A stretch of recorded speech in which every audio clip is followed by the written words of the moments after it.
Change of plans. Leave nothing alive.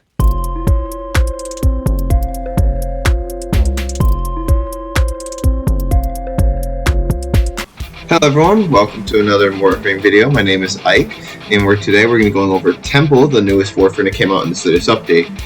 So my honest opinions on her is that she is kind of insanely good at doing one thing, damage, and some overall support too for that damage for other allies too. She does suffer some survivability, but overall, with that her damage buffs on top of her cool Exalted Flamethrower, she is definitely one of those Warframes that Exalted players will absolutely love. So I'm going to go over the build I have, all her abilities, and then how to obtain her. So here we go. Alright, so we're here back in the Simulacrum, and we're going to be looking through the Temple and all the abilities. I'm going to go over everything she does. For the passive, Temple gets a kind of UI thing, like a temperature moment. When she casts ability on with the right timing, it'll add a special effect to the ability and increase its efficiency by 50%.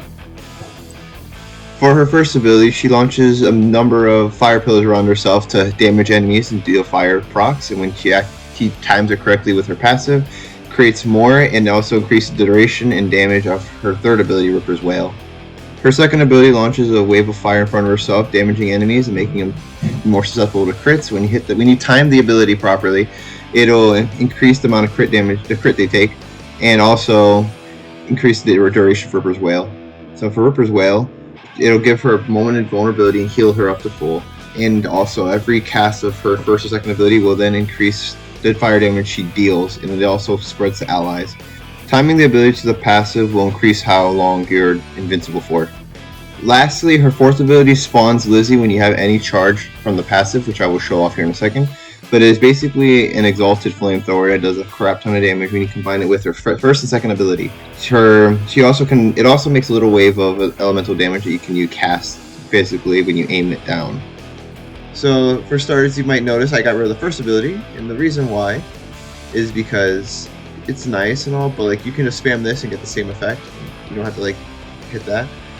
If you have both of them, they're redundant because the first ability didn't do anything other than damage, and you don't really need that damage when you have Lizzie. So I replaced it with Alamori. I'd recommend using any kind of like survivability power, because outside of this thing, the invulnerability right here, it kind of does not, like, you're not like invincible. I'll show you what I mean here, right? If I just take damage, if I take some damage here, I'm gonna just turn off the AI, and then it'll shoot me up a little bit here. They're gonna shoot me up, right? And I'm gonna turn on my guitar. See how I healed up there? What? You saw that? So like the guitar doesn't really. The Ripper's Wail does not heal you when you're not playing the music. So you need some other means to survive. Otherwise, you're just gonna get shot down like that, miserably. She's not a very tanky Warframe compared to other frames, like maybe Corvex or Dante that can put out Overguard. She has none of that. So you need something to make sure she does not die. And I chose Omori because it's so passive that I can just focus on the second ability, keeping the third up, and just melting things with my guitar. And after that, I just said screw efficiency, because with this passive, who needs it? You have nearly 100% when you time your release correctly anyway. So that is just all you have to worry about, nothing crazy at all. Equilibrium, because I like having Pavats and having free energy all the time, an easy ramp up. I put Guardian for some more survivability on Omori, so I don't get one shot, but maybe two shot, but that wouldn't matter. More augmented for even more power strength, because it's great. I would probably end up removing either Guardian augmented for hot shot if you have that, but I haven't really found enough the new game mode for it. But crit rate may be pretty good here too. That's running to Ripper's Wail, or you can just get straight red crits all the time with everything, and that's also a thing in itself. Adaptation, this is the basic stuff, but I focus more on strength. I didn't hurt the range or duration, they're average, but I wanted to have as much strength as possible. And for my aura, you can just put whatever. I put the corrosive projection just so the flamethrower hurts more immediately. I'm going to show you now how to play the temple.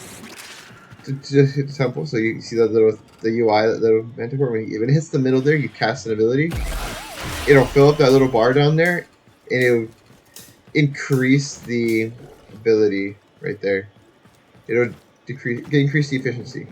Now it casts this second ability. If I can time it correctly like that, you just fill that up. Really nice, and then you can go put it into Ripper's Whale, and then pause the AI here, and then we can put on Lizzie, and then we can put on whatever we want here. So for this one, I like putting magnetic, and you see now.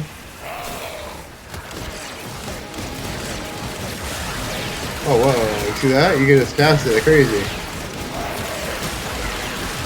Magnetic prop or corrosive.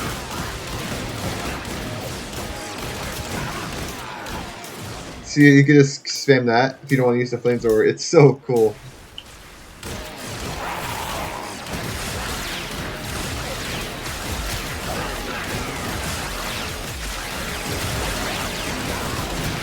And then just do that if you want, or you could just flamethrower them like this and melt them down. Cool, fine, like that too. It's just all super good, and it keeps, and as long as you just remember to keep the Ripper's Whale up like this, ready, like that. You keep this on, and then you Ripper's Whale, and then you just cast this a couple times. Hit the sweet spot. The problem with this ability though, it does have a bit of a delay, but it doesn't really matter too much because look how little I'm using of Lizzie to do all this. Like that, you see? And then it just goes down, you just one cast will fill back up. So you have Lizzie up pretty much permanently. And one more thing to mention with Lizzie is that if you time the ability with Lizzie, you get pretty much a free cast of the. This is free to cast, and you don't have to worry about nothing. So yeah, there we go. This is how Temple works. Temple just is stupid how much damage she can do. So I love it. You can pretty much get red crits. I'll show you one more time what you could do with a full Ripper's Whale. When you have like the second ability up, the red crits, all of the extra misses and melting. There we go. See that? And death right there. So there you have it. This is Temple, the newest Warframe. My final verdict of her. She's really does a lot of damage. She can really buff allies too. The only issue she suffers from is survivability, especially in the higher level missions. You'll find her getting killed a lot, which will be pretty frustrating. But with that being said, I hope you enjoyed this video on Temple. And now I'm going to explain how we can get Temple. It's relatively simple. So with that, I'll be right back. So in order to get Temple, you're going to do this mission right here, Stage Defense, and you're going to just grind this out a lot, and it's going to give you a certain resource. And when you get that resource, you're going to go over to the mall here.